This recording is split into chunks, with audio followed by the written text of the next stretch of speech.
Hi hello കൂട്ടുകാരെ, പത്തരമാറ്റിൻ്റെ ഇനി വരാൻ പോകുന്ന എപ്പിസോഡിലെ കഥയാണ് പറയുന്നത്. നന്ദാവനത്തിൽ നിന്നും ദേവയാനി യാത്ര പറഞ്ഞ് ഇറങ്ങാൻ പോവുകയാണ്. യാത്ര പറഞ്ഞ് ഇറങ്ങുമ്പോഴും അനിയുമായിട്ടുള്ള ബന്ധം മുന്നോട്ട് കൊണ്ട് പോകരുതെന്ന് ദേവയാനി നന്ദുവിനോട് പറയുന്നു.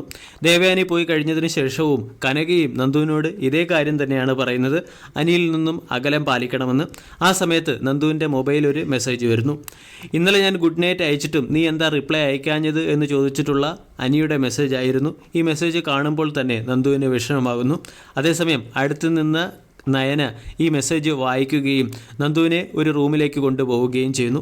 അതിനുശേഷം നന്ദുവിനോട് നയന പറയുന്നു, എല്ലാവരും നിന്നെ ഉപദേശിക്കുന്നു അനിയുമായിട്ടുള്ള ബന്ധം അവസാനിപ്പിക്കാൻ, നീ എന്തുകൊണ്ടാണ് ഈ ബന്ധം അവസാനിപ്പിക്കാത്തത് എന്ന് ചോദിക്കുമ്പോൾ നന്ദു വിഷമത്തോടുകൂടി പറയുന്നു, അനിക്കൊരിക്കലും അനാമികയുമായിട്ട് അടുക്കാൻ സാധിക്കുകയില്ല.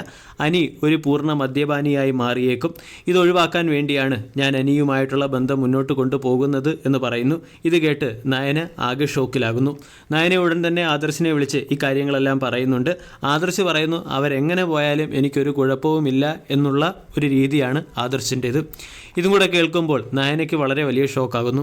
അതേസമയം വിഷു സമ്മാനം കൊടുക്കാനായിട്ട് ദേവയാനി അനാമികയുടെ റൂമിലേക്ക് വരികയാണ്. 3 ബ്രാഞ്ചുകൾ നോക്കുന്ന അനി ഇതുവരെയും ഒരു സമ്മാനവും തന്നില്ല എന്ന് അനാമിക വിഷമത്തോടു കൂടി ദേവയാനിയോട് പറയുന്നു. അപ്പോൾ ദേവയാനി വലിയ ഒരു സ്വർണ്ണമാല, അതായത് ഒരു 3 പവൻ തൂക്കമുള്ള ഒരു സ്വർണ്ണമാലയാണ് അനാമികയ്ക്ക് സമ്മാനമായി കൊടുക്കുന്നത്. ഈ സമ്മാനം കിട്ടിയ ഉടനെ അനാമികയ്ക്ക് വളരെ സന്തോഷമാകുന്നു. അതേസമയം അനാമിക അനിയെക്കുറിച്ചുള്ള കുറ്റവും പറയുന്നുണ്ട്. അവൻ എനിക്ക് സമ്മാനം തന്നില്ല എങ്കിലും അവൻ അവൻ്റെ കാമുകിക്ക് സമ്മാനം കൊടുത്തു കാണും. അവൻ്റെ കാമുകി ഇങ്ങോട്ട് വരാതിരിക്കാൻ വേണ്ടി മാത്രമാണ് ഞാൻ ഇവിടെ നിൽക്കുന്നത് എന്നുകൂടി അനാമിക അനിയെ ഓർമ്മിപ്പിച്ച കാര്യവും മനസ്സിലോർക്കുന്നുണ്ട്. ഇതിനിടയിൽ